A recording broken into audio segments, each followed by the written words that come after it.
like MrBeast? No. Jack. Oh! Do you think MrBeast ruined YouTube? Yes.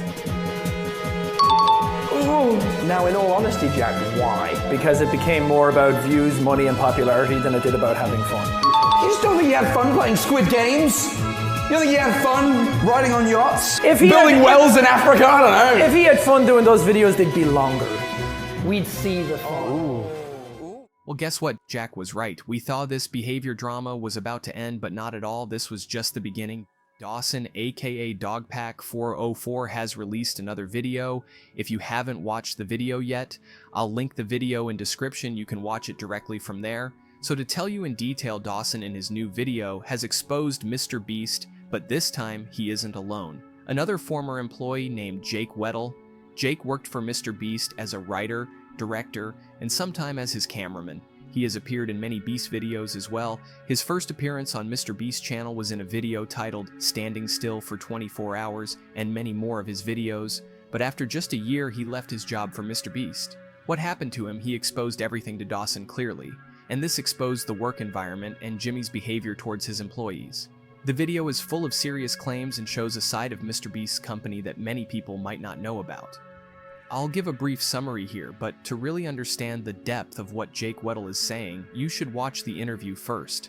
The things he talks about are pretty shocking, and I'm starting to believe that some people at MrBeast's company knew what was going on, or else we wouldn't be hearing about this now. Jake Weddle used to be part of the MrBeast crew. I'm Jake Weddle. Most people who, if you know me from MrBeast, I'm a deep cut. I'm in a few of the videos, sometimes maybe purposefully kept to the shadows a little bit. I'm in the cutting room floor a lot of the time.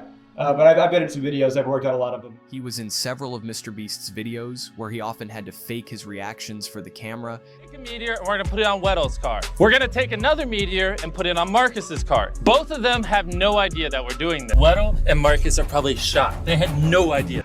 And so that was the one and only time I had to, huh? My car? What? But everything changed after he tried to negotiate for better pay and benefits for himself and another employee. Instead of getting a raise, he was let go from the company. But that wasn't the end of the story. After he was fired, Jake was asked to participate in a challenge where he had to spend 100 days alone in a room. He was told they only needed about 30 days of footage, and they picked him because he had left the company on relatively good terms. They made it sound like it would be a fun, easy experience, almost like a vacation, but the reality was far from that. The room Jake was put in had an ice cream machine and a hot tub, but it wasn't as nice as it sounded. The lights never turned off, so he couldn't tell if it was day or night. The ice cream machine was loud, and when it wasn't making noise, it smelled terrible because of mold. The hot tub started to stink because it didn't have a proper filter. Without sunlight, Jake's body clock got messed up and he couldn't sleep properly. He even started to suffer from insomnia, which might have affected him later on in life.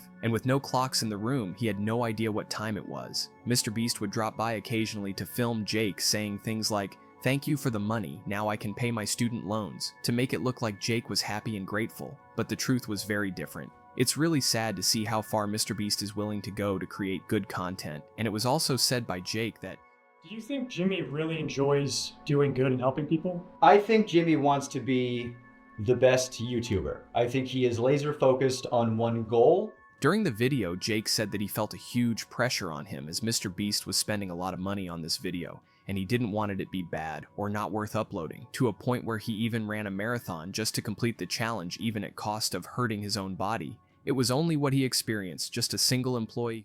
Who knows how many employees are there that have been through this all, but there's more to this story, and it's even more disturbing. Jake revealed that someone who worked at MrBeast's company was actually a convicted criminal who had hurt a child. This person was nicknamed Delaware, because he couldn't go back to that state due to his crimes. What's really troubling is that MrBeast knew about this person's past but still let him work at the company, even letting him appear in videos. The video he appeared can be seen wearing a mask, but I guess it's not that much possible to hide your identity with a silly looking mask. In the video, MrBeast was calling him by the name Delaware, and for those who don't know, Delaware is a small US state The person wearing mask wasn't allowed to go to Delaware because of obvious things he did there, so MrBeast thought it would be funny enough to name him Delaware. This raises a lot of questions about why someone with a past like that would be allowed to work in a company that makes videos for millions of kids. There is a big problem if MrBeast knew about his past and still let him work around kids and be in videos that are watched by so many young people. MrBeast's audience is mostly kids, and having someone like that in his videos is really concerning.